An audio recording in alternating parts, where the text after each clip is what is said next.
ಇನ್ನು doctor CN Manjunath ಅವರ ಗೆಲುವಿಗೆ ಬಿಜೆಪಿ ಮಾತ್ರ ಅಲ್ಲ, ದಳಪತಿಗಳು ಹೆಚ್ಚಿನ ಒತ್ತನ್ನ ನೀಡುತ್ತಿದ್ದಾರೆ. ಬೆಂಗಳೂರು ಗ್ರಾಮಾಂತರ ಲೋಕಸಭಾ ಕ್ಷೇತ್ರದ ಮೇಲೆ ಹೆಚ್ಚು ಒಲವನ್ನ ಹೊಂದಿದ್ದಾರೆ ದಳಪತಿಗಳು.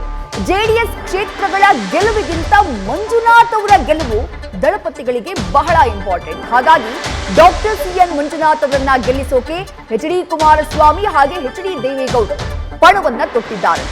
ಡಿಕೆ ಬ್ರದರ್ಸ್ನ ಕಟ್ಟಿ ಹಾಕೋಕೆ ದಳಪತಿಗಳು ರಣತಂತ್ರವನ್ನ ರೂಪಿಸಿದ್ದಾರೆ ಅನ್ನುವಂಥ ಮಾಹಿತಿ. ಹಾಗಾದ್ರೆ ಡಿಕೆ ಬ್ರದರ್ಸ್ನ ಸೋಲಿಸೋಕೆ ದಳಪತಿಗಳು ಮಾಡಿರುವಂತಹ ಆ ತಂತ್ರಗಾರಿಕೆ ಏನು?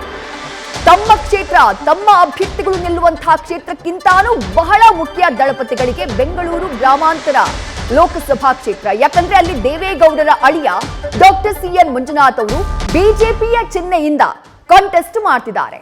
ಮತ್ತಷ್ಟು ಡೀಟೇಲ್ಸ್ ನಮ್ಮ ಪ್ರತಿನಿಧಿ ಮಂಜುನಾಥ್ ನೀಡ್ತಾ ಹೋಗ್ತಾರೆ. ಮಂಜುನಾಥ್, ಹಾಸನ, ಮಂಡ್ಯ ಹಾಗೆ ಕೋಲಾರ ಈ ಮೂರು ಕ್ಷೇತ್ರಗಳನ್ನ ಗೆಲ್ಲಲೇಬೇಕು. ಯಾಕಂದ್ರೆ ಜೆಡಿಎಸ್ನ ಕ್ಯಾಂಡಿಡೇಟ್ಸ್ ಅಖಾಡದಲ್ಲಿ ಇಳಿತಾರೆ. ಬಟ್ ಬೆಂಗಳೂರು ಗ್ರಾಮಾಂತರ ಹಾಗಲ್ಲ. ದೇವೇಗೌಡರ ಅಳಿಯ ಬಿಜೆಪಿ ಚಿಹ್ನೆಯಿಂದ ಕಂಟೆಸ್ಟ್ ಮಾಡ್ತಿದ್ದಾರೆ. ಅಲ್ಲೂ ಗೆಲ್ಲಿಸಿಕೊಳ್ಳಲೇಬೇಕಾದಂತಹ ಅನಿವಾರ್ಯತೆ ಬಿಜೆಪಿಗಿಂತ ಹೆಚ್ಚಾಗಿ ದಳಪತಿಗಳಿಗೆ. ತಂತ್ರಗಾರಿಕೆ ಏನು ಮಂಜುನಾಥ್?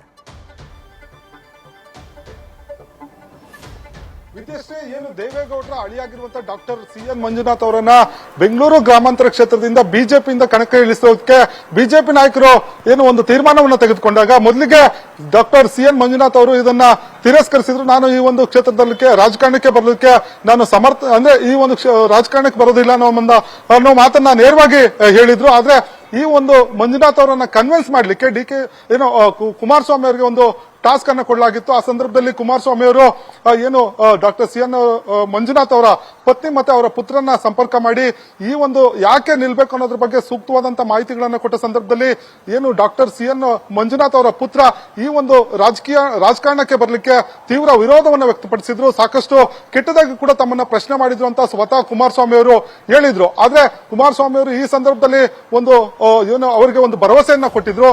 ತಮ್ಮ ತಂದೆಯವ್ರನ್ನ ರಾಜಕಾರಣಕ್ಕೆ ಕರೆತರೋದಲ್ಲ, ಅವ್ರನ್ನ ಗೆಲ್ಲಿಸ್ಕೊಂಡ್ ಬರುವಂತ ಜವಾಬ್ದಾರಿ ನನ್ನ ಮೇಲಿದೆ. ಅವರು ಸೋಲು ನನ್ನ ಸೋಲಾಗುತ್ತೆ, ಹಾಗಾಗಿ ಜೊತೆಗೆ ನಮ್ಮ ಕುಟುಂಬದ ಸೋಲು ಕೂಡ ಆಗುತ್ತೆ. ನಾನು ಯಾವುದೇ ಕಾರಣಕ್ಕೂ ಮಂಜುನಾಥ್ ಅವರನ್ನ ಸೋಲಿಕ್ಕೆ ಬಿಡೋದಿಲ್ಲ. ನಾನು ಖುದ್ದು ಈ ಒಂದು ಬೆಂಗಳೂರು ಗ್ರಾಮಾಂತರ ಕ್ಷೇತ್ರದ ಉಸ್ತುವಾರಿಯಾಗಿ ಜವಾಬ್ದಾರಿಯನ್ನ ತೆಗೆದುಕೊಂಡು ಗೆಲ್ಲಿಸಿಕೊಳ್ಳುವಂತ ಪ್ರಯತ್ನ ಮಾಡ್ತೇನೆ ಅನ್ನೋ ಮಾತನ್ನ ಹೇಳಿದ್ರು. ಹೀಗಾಗಿ ಖುದ್ದು ಕುಮಾರಸ್ವಾಮಿ ಅವರೇ ಬೆಂಗಳೂರು ಗ್ರಾಮಾಂತರ ಏನು ಲೋಕಸಭಾ ಚುನಾವಣೆ ಅಖಾಡ ಇದೆ, ಇದನ್ನ ಮೇಲುಸ್ತುವಾರಿಯನ್ನ ಅವರೇ ವಹಿಸಿಕೊಳ್ಳಲಿದ್ದಾರೆ.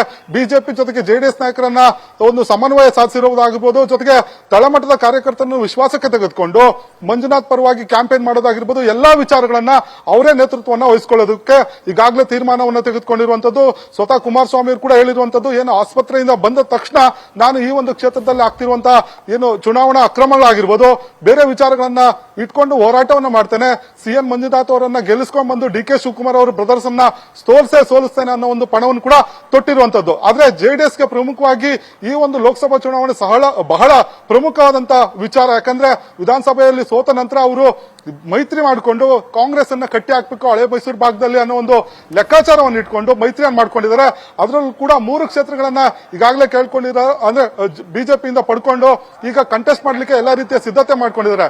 ಆದ್ರೆ ಆ ಕ್ಷೇತ್ರಗಳಿಗೆ ತಮ್ಮ ಪುತ್ರ ನಿಖಿಲ್ ಅವರಿಗೆ ಮಂಡ್ಯ ಜೊತೆಗೆ ಕೋಲಾರವನ್ನ ಉಸ್ತುವಾರಿ ನೋಡ್ಕೊಳ್ಳೋದಕ್ಕೆ ಒಂದು ಸೂಚನೆಯನ್ನು ಕೊಟ್ಟಿದ್ದಾರೆ. ಜೊತೆಗೆ ಹಾಸನ ಕ್ಷೇತ್ರವನ್ನ ಪ್ರಜ್ವಲ್ ರೇವಣ್ಣ ಅವರ ತಂದೆ ಎಚ್.ಡಿ. ರೇವಣ್ಣ ಅವರಿಗೆ ಒಂದು ಸೂಚನೆ ಕೊಟ್ಟಿದ್ರೆ ನೀವೇ ಅದನ್ನ ಉಸ್ತುವಾರಿ ವಹಿಸಿಕೊಳ್ಬೇಕು. ಆದ್ರೆ ನಾನು ಈ ಬೆಂಗಳೂರು ಗ್ರಾಮಾಂತರ ಕ್ಷೇತ್ರದಲ್ಲೇ ಇದ್ದು ಸಿಎನ್ ಮಂಜುನಾಥ್ ಅವ್ರನ್ನ ಗೆಲ್ಸ್ಕೊ ಬರಬೇಕು ಅನ್ನೋ ನಿಟ್ಟಿನಲ್ಲಿ ಬೇಕಾದಂತ ಎಲ್ಲ ಕೆಲಸಗಳನ್ನ ನಾನು ಮಾಡ್ತೇನೆ ಅನ್ನೋ ಮಾತನ್ನ ಹೇಳಿರುವಂತದ್ದು. ಆ ಮುಖಾಂತರ ಏನು ಡಾಕ್ಟರ್ ಸಿಎನ್ ಮಂಜುನಾಥ್ ಅವರ ಕುಟುಂಬಕ್ಕೆ ಕೊಟ್ಟಿರುವಂತ ಒಂದು ಮಾತೇನಿದೆ ಅದನ್ನ ಉಳಿಸ್ಕೊಳ್ಳೋದಕ್ಕೆ ಎಚ್.ಡಿ. ಕುಮಾರಸ್ವಾಮಿ ಅವರು ಪಣವನ್ನ ತೊಟ್ಟಿರುವಂತದ್ದು. Vidyashree, thank you Manjunath. ತಮ್ಮೆಲ್ಲ ಡೀಟೇಲ್ಸ್ಗೆ ನ್ಯೂಸ್ ಫಸ್ಟ್ ನಿರ್ಭೀತಿಯಿಂದ ನಿಮ್ಮ ಪರವಾಗಿ.